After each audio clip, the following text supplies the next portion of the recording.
High বন্ধুরা, আমি নিবেদিকা বলছি। আর এই টিউটোরিয়ালে আমি তোমাদের প্রোগ্রামে যে এলিমেন্টসগুলো ইউজ হয়, একটা প্রোগ্রামের স্ট্রাকচার তৈরি করার জন্য যে এলিমেন্টসগুলো ইউজ করতে হয় সেগুলো সম্পর্কে আমি তোমাদের বলবো এই টিউটোরিয়ালে। আর ইন দিস ওয়ার্ড ডকুমেন্ট আমি ওই এলিমেন্টের নামগুলা লিখছি: data, information, keyword, white space, statement, semicolon, comment line. And comment লাইনেরও দুইটা ভাগ আছে, সিঙ্গেল, ডাবল। অ্যান্ড ডাবলের ক্ষেত্রে আমরা মাল্টি লাইনেও বিবেচনা করতে পারি। আর character, string, tokens, data type, format specifiers, variable declaration, print the value, and শেষে যেটা হেডার ফাইল। আর আমি এখন তোমাদের দেখাবো এই এলিমেন্টসগুলা কিভাবে আমাদের প্রোগ্রামের স্ট্রাকচারটাতে ব্যবহার করা হয়েছে। প্রথমে তোমাদের যেটা জানতে হবে সেটা হলো ডাটা আর ইনফরমেশন সম্পর্কে। ডাটা সাধারণত আমরা যা ইনপুট দেই, আর ইনফরমেশন হলো ওই ডাটাগুলা প্রসেস করে এই প্রোগ্রামটার মাধ্যমে বা যে কোনো ধরনের বড় প্রোগ্রাম বা ছোট প্রোগ্রামের মাধ্যমে এট লাস্ট আমরা যেটা পাই আউটপুট হিসেবে, ওইটা হবে আমাদের ইনফরমেশন। আর ডাটাটার আর কোনো স্পেসিফিক মিনিং থাকবে না, আর ইনফরমেশনটার একটা মিনিং থাকবে।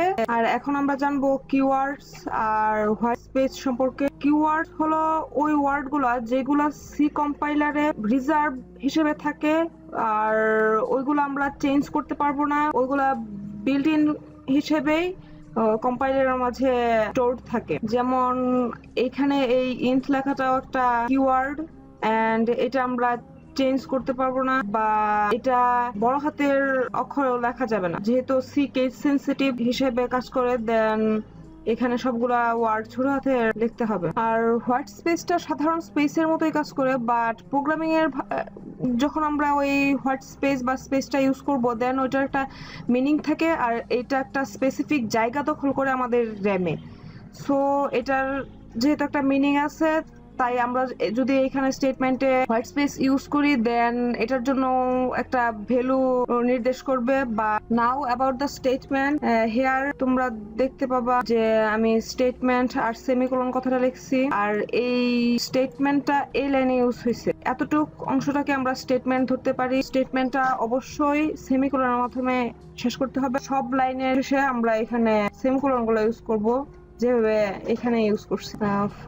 নাম্বার 4 হিসেবে এখানে আমরা যে টপিকটা ইউজ করছি সেটা হলো কমেন্ট লাইন। এখানে যেই লেখাগুলা কিছুটা অস্পষ্ট ভাবে দেখা যাইতেছে, ওইগুলা আমরা কমেন্ট লাইনের মাধ্যমে ইউজ করছি, তাই অস্পষ্ট হয়ে গেছে। যেমন এখানে কমেন্ট লাইনগুলো যদি আমরা তুলে দিই, দেন লেখাগুলো স্পষ্ট হয়ে যাবে, আর যখন আমরা ইউজ করব দেন ওইটা ডিরেক্টিভের মতো অস্পষ্ট দেখাবে। আর এই অস্পষ্ট লেখাগুলো কম্পাইলার পড়বে না, ওইটা স্কিপ করে যাবে।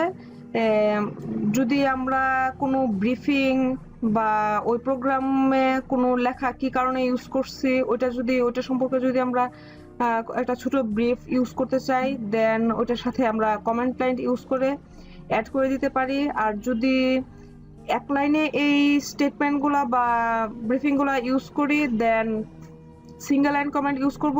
আর যদি কয়েকটা লাইনে ইউজ করতে চাই, দেন আমরা মাল্টি লাইন কমেন্ট ইউজ করব, যেটা ডাবল হইতে পারে, মাল্টি লাইনও হইতে পারে। আর কমেন্ট লাইনটা এরকম। আর কমেন্ট লাইনটা তাহলে আমরা ইউজ করতেছি কোনো একটা অংশকে ডিরেক্টিভ করে রাখার জন্য, বা কোনো একটা অংশে আমরা প্রোগ্রামে যা ইউজ করতেছি সেটা সম্পর্কে যদি একটা ব্রিফ আমরা অ্যাড করতে চাই, দেন কমেন্ট লাইন ইউজ করতে পারি। আর নেক্সট যে টপিকটা আছে সেটা হলো ক্যারেক্টার, স্ট্রিং, টোকেন। ক্যারেক্টার এমন দেখায়, আমরা যদি একটা লেটার কোনো সিঙ্গেল কোটেশনের ভিতরে লিখি, দেন ওইটাকে ক্যারেক্টার বলা হয়। আর যদি আমরা ডাবল কোটেশনের মাঝে অনেকগুলা লেটার অন্তর্ভুক্ত করি, দেন ওইটাকে স্ট্রিং ধরা হয়।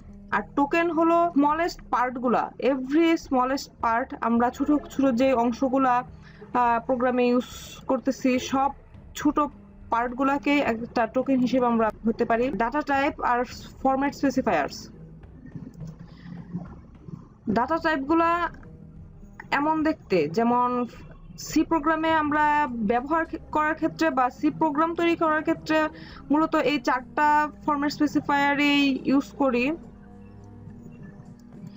আর এগুলো হলো ক্যারেক্টার, ইন্টিজার, ফ্লোট, ডাবল। আর ব্যবহারিক ক্ষেত্রে আমরা ইউজের ক্ষেত্রে এটাকে CHARINT, FLOAT, DOUBLE এইভাবে আমরা বুঝাই।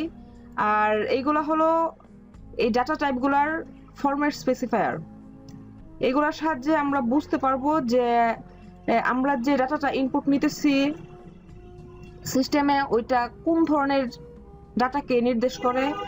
যদি আমরা %C ইউজ করি দেন আমরা বুঝবো এটা আমরা ক্যারেক্টার টাইপের কোনো ডাটা ইনপুট নিছি। %D-র জন্য আমরা বুঝবো ওইটা ইন্টিজার টাইপের ডাটা ইনপুট নিছি। %F এর জন্য বুঝবো ফ্লোট টাইপের ডাটা ইনপুট নিছি। আর %LF এর জন্য আমরা বুঝবো ডাবল টাইপের ডাটা আমরা ইনপুট নিছি প্রোগ্রাম। আর নেক্সট যে টপিক আছে ওটা হলো variable declaration and print the value. So এখানে আমরা ভেরিয়েবল ডিক্লারেশন ধরবো এই পার্টটাকে। এখানে দেখতে পাচ্ছ যে এতটুকু অংশে আছে একটা ডাটা টাইপ, আর এখানে আমরা ভেরিয়েবল গুলা নিচ্ছি, এগুলাকে ভেরিয়েবল বলা হবে। XY দিয়ে আমরা যেগুলোকে নির্দেশ করতেছি ওইগুলাকে ভেরিয়েবল বলা হয়। আর ভেরিয়েবল নেওয়ারও কিছু স্পেসিফিক নিয়ম আছে। আমরা যে কোনো ভাবে ভেরিয়েবল নিতে পারবো না। যেমন আমরা যদি এই ইনটাকে একটা ভেরিয়েবলের নাম হিসেবে ধরে নেই সেটা হবে না। এই ভেরিয়েবলের নামগুলো সাধারণত স্মল লেটার নেওয়া হয়ে থাকে। এই সব অংশটাকে একসাথে বলা হবে ভেরিয়েবল ডিক্লারেশন।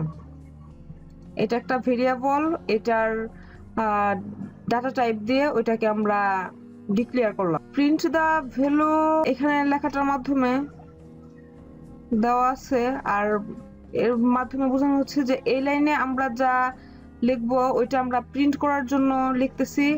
আর এই লাইনে আমরা স্ক্যানএফ ফাংশনের মাধ্যমে যা লিখছি ওইটা আমরা ডাটা ইনপুট নেওয়ার জন্য, সিস্টেমে ডাটা ইনপুট নেওয়ার জন্য আমরা লিখছি। আর লাস্ট যে টপিকটা আছে ওইটা হলো header file. This is called header file. আমরা এই যে প্রোগ্রামটা তৈরি করলাম ওইটা একটা প্রোগ্রাম রান করার জন্য, একটা প্রোগ্রাম কম্পাইল করার জন্য এতটুকু প্রোগ্রাম যথেষ্ট নয়। এই প্রোগ্রামে আমরা যে এলিমেন্টগুলো ইউজ করছি, কেন ইউজ করছি ওইটা কম্পাইলারকে বোঝানোর জন্য আমাদের কিছু ফাইল অ্যাড করতে হবে। আর ওই ফাইলগুলা সি কম্পাইলারে বিল্ডিং ফাংশন ভাবে অ্যাড করা থাকে।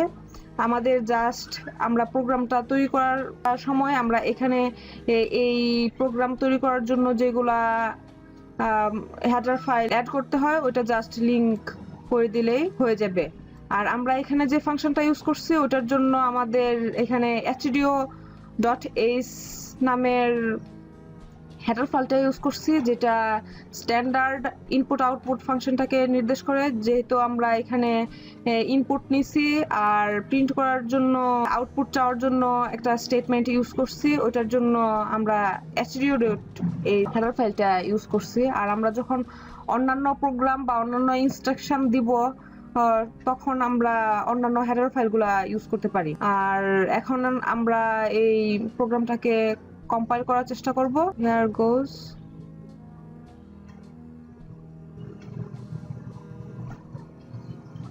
And এখানে দেখাচ্ছে 0 errors, 0 warning, 0 minutes। এটা করতে 6 সেকেন্ড সময় লাগছে কম্পাইলটা। আর যেহেতু এটাতে কোনো এরর নাই, ওয়ার্নিং নাই, তাহলে আমরা কোনো সমস্যা ছাড়াই এটাকে রান করতে পারি। দেন যদি রান করি তাহলে তোমরা দেখতে পারবা লেখাটা এন্টার টু ভ্যালু। আর এখানে যদি আমরা নিজেদের ইচ্ছা মতো কোনো ভ্যালু ইনপুট নেই,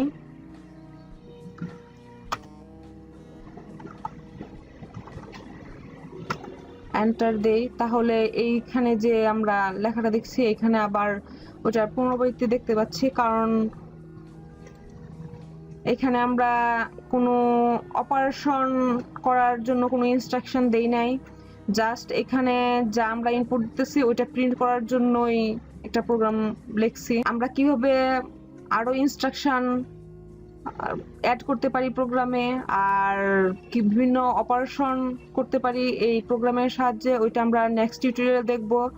আর ওই অপারেশনগুলো করার জন্য কি কি অপারেটরের আমাদের প্রয়োজন আর কিভাবে ওই অপারেটর গুলো আমরা প্রোগ্রামে অ্যাড করতে পারি, আর প্রোগ্রামে বিভিন্ন নতুন নতুন ইনস্ট্রাকশন তৈরি করতে পারি, ওটা সম্বন্ধে আমরা জানবো। ওকে, এইগুলাই ছিল প্রোগ্রামের এলিমেন্ট গুলা। আমার নেক্সট টিউটোরিয়াল তাহলে আমি অপারেটর সম্পর্কে বলবো। আর আজকের মতো এই পর্যন্তই। বাই।